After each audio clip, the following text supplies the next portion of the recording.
अच्छा, आप में से बहुत से लोग मुझसे आस्ट्रा का जो स्टडी वीज़ा प्रोसेस है वो पूछ रहे होते हैं, तो आज मैंने सोचा कि इस पे एक डेडिकेटेड वीडियो बना ली जाए। तो अगर आपके पास पेन और पेंसिल हैं वो पकड़ लें, क्योंकि ये वीडियो थोड़ी-सी लॉन्ग होने वाली है, क्योंकि हम स्टेप बाय स्टेप चलेंगे और आप जो है ना ये सारी चीज़ें नोट भी कर सकते हैं। तो सबसे पहले हम डिस्कस करते हैं, जो पहला पॉइंट होता है वो होता है पाकिस्तान में अटेस्टेशन का। आपने अपने जो तालीमी डॉक्यूमेंट्स होते हैं ना वो आपने अटेस्ट करवाने होते हैं अपने मुतल्लिका बोर्ड से या एचईसी से। तो सबसे पहले आपने अपनी मैट्रिक और एफएससी की जो डिग्री होती है वो अपने मुतल्लिका बोर्ड से अटेस्ट करवा लेनी है। उसके बाद इन दोनों को आईबीसी से अटेस्ट करवाना है। तो ये तो आपका जो है ना मैट्रिक और एफएससी की अटेस्टेशन होगी पाकिस्तान से। उसके बाद आपने अपनी तालीमी डॉक्यूमेंट्स में, मतलब आपके पास बैचलर की डिग्री है या मास्टर की डिग्री है, तो इन दोनों को आपने अपने एचईसी से अटेस्ट करवाना है, ठीक है ना? क्योंकि ये जो यूनिवर्सिटी की डिग्रीज़ होती है ना, ये आपने एचईसी से अटेस्ट करवानी होती हैं। तो ये आपके जो 3 से 4 डॉक्यूमेंट्स की अटेस्टेशन है ना, ये आपकी पाकिस्तान के तालीमी इदारों से हो जाती है। उसके बाद आपने इन सारी चीज़ों को मोफा से अटेस्ट करवाना होता है। जब आप इस्लामाबाद जाएँ, तो उसके साथ आप अपना पुलिस कैरेक्टर सर्टिफिकेट साथ लेके जाएँ, और इन तालीमी डॉक्यूमेंट्स के साथ-साथ पुलिस कैरेक्टर सर्टिफिकेट भी आप जो है ना अटेस्ट करवा लें। तो ये आपकी पाकिस्तान के तमाम इदारों से अटेस्टेशन हो जाएगी, मतलब मुफ़त से भी हो जाएगी, ठीक है? उसके बाद प्रोसेस होता है वेरिफ़िकेशन का। वेरिफ़िकेशन में ये होता है कि आपने ये सारे डॉक्यूमेंट्स आस्टन एम्बेसी इस्लामाबाद में वहाँ से अपॉइंटमेंट लेके वेरिफ़िकेशन की वहाँ पे सबमिट करवाने होते हैं। और वेरिफ़िकेशन में जो आपने डॉक्यूमेंट सबमिट करवाने हैं, वो आपके तालीमी डॉक्यूमेंट्स हो गए सारे के सारे। आपकी जो पुलिस कैरेक्टर सर्टिफिकेट होती है, वो ओरिजिनल जो है ना आपने साथ लेके जाना है, और आपने वहाँ पे सबमिट करवा देने हैं वेरिफ़िकेशन डेट पे। तो 2 से 3 महीने आई थिंक लगेंगे, और इसकी जो फ़ी होती है वो 28,000 होती है। मेरे टाइम पे 28,000 थी, लेकिन फॉर द टाइम बीइंग अभी जो है ना आप कन्फ़र्म कर लीजिएगा। तो ये तो आपका जो है ना वेरिफ़िकेशन का प्रोसेस हो गया। 2 से 3 महीने बाद आपकी वेरिफ़िकेशन आ जाएगी, पॉज़िटिव या नेगेटिव वो आप पे डिपेंड करती है। अच्छा, जब यहाँ पे एक प्रो टिप ये है, जब आप वेरिफ़िकेशन के लिए एम्बेसी में डॉक्यूमेंट्स सबमिट करवा दें, उसी दौरान ही आपने मुख्तलिफ़ यूनिवर्सिटीज़ में अपनी डिग्री के रिलेटेड अप्लाई कर देना है आस्ट्रिया में, पब्लिक यूनिवर्सिटीज़ में। जितनी देर में आपका जो वेरिफ़िकेशन की रिपोर्ट आएगी, उतनी देर में आपको ना वहाँ से यूनिवर्सिटी से जवाब आना शुरू हो जाएँगे, और वेरिफ़िकेशन की रिपोर्ट आ जाएगी। उसके बाद प्रोसेस होता है लीगलाइज़ेशन का। तो अब लीगलाइज़ेशन में ये होता है कि 1 या 2 दिन का प्रोसेस होता है।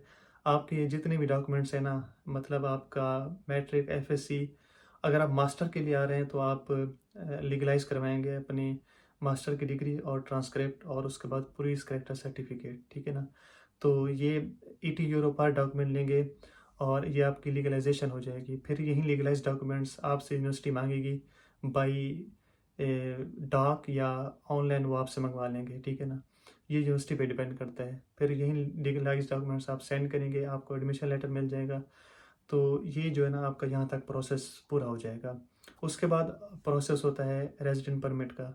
रेज़िडेंट परमिट में आपने जो रेज़िडेंट परमिट का जो पूरे 5 से सफ़हात होते हैं, पेजेज़ होते हैं, उनको आपने फ़िल करना होता है, और उसके बाद आपने उसके साथ अटैच करना है अपना एडमिशन लेटर, बैंक स्टेटमेंट, और उसके बाद अकोमोडेशन यहाँ की, ठीक है? तो ये सारी चीज़ें आपने ना, रेज़िडेंट परमिट की डेट लेंगे आप एम्बेसी से। आप रेज़िडेंट परमिट की डेट किस तरह लेनी है, जैसे ही आपको एडमिशन लेटर मिल जाए, आपने एम्बेसी को मेल करना है कि मेरे पास एडमिशन लेटर ये देखें, ये मिल गया है मुझे, मुझे रेज़िडेंट परमिट की डेट चाहिए। फिर एम्बेसी आपको रेज़िडेंट परमिट की डेट दे देगी। तो जिस दिन आपको डेट मिल जाए, आपने रेज़िडेंट परमिट का जो वो पूरे 5-6 सफ़हात होते हैं वो फ़िल करने हैं, वो जर्मन में होते हैं, आप इंग्लिश में भी कर सकते हैं। उसके साथ आपने ये सारी चीज़ें अटैच करनी है, admission letter, bank statement, proof of funds, accommodation hostel में जहाँ पे आप रहेंगे। तो आपने उसी दिन ये सारी चीज़ें सबमिट करवा देनी है एम्बेसी में, और इसकी फ़ी होती है आई थिंक 145 यूरो। वो फिर आपने देनी होती है, और 4 से 5 महीने लग सकते हैं रेज़िडेंट परमिट को अप्रूव होने में। ये डिपेंड करता है कि आप कौन से सिटी में रेज़िडेंट परमिट सबमिट करा रहे हैं। जो मैं वियना की बात करूँ तो वहाँ पे जो है ना 4 से 5 एक्सपेक्टेड हैं, लग सकते हैं, लेकिन ऑस्ट्रिया के जो दूसरे सिटीज़ हैं वहाँ पे 2.5 महीने, 3 महीने लगते हैं। तो ये डिपेंड करता है आपके लक पे। रेज़िडेंट परमिट की अप्रूवल के बाद आपको एम्बेसी जो है ना वीज़ा डी की जो डेट होगी, अपॉइंटमेंट होगी, वो आपके उसी ईमेल में होगी। जब आपकी रेजिडेंट परमिट अप्रूव हो जाएगी तो उसी दिन आपने एक डमी टिकट लेके जानी है, मतलब उस पे कोई भी डेट आपने लिख देनी है। एटलीस्ट 2 वीक का गैप होना चाहिए। और आपने अपना पासपोर्ट लेके जाना है उसी दिन। और इसकी भी फ़ी होती है, मुझे अभी एग्जैक्टली याद नहीं है कि वीज़ा टी की कितनी फ़ी है। तो आपने अपना पासपोर्ट जमा करा लेना है। 2 वीक के बाद आपको कॉल आएगी एम्बेसी से कि आपका वीज़ा लग चुका है, आप अपना पासपोर्ट आके ले लें। और उसके बाद आपने ओरिजिनल टिकट करवानी है। मतलब जिस तारीख से आपकी अकोमोडेशन स्टार्ट हो रही है यहाँ पे, उसी तारीख को आपने अपनी टिकट करवानी है और यहाँ पे आ जाना है। तो ये मतलब सिंपल और इजी वे है यहाँ पे आने का, अगर पाकिस्तानी स्टूडेंट यहाँ पे आना चाहते हैं।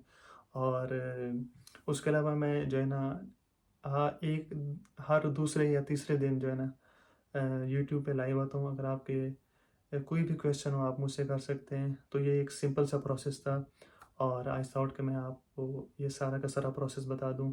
And if you want to know more, आप मुझे इंस्टाग्राम पे भी फॉलो कर सकते हैं, हसन मुर्तज़ा जतोई के नाम से मेरा इंस्टाग्राम है। And thank you very much, और अपना बहुत सारा ख्याल रखें। अल्लाह हाफिज़।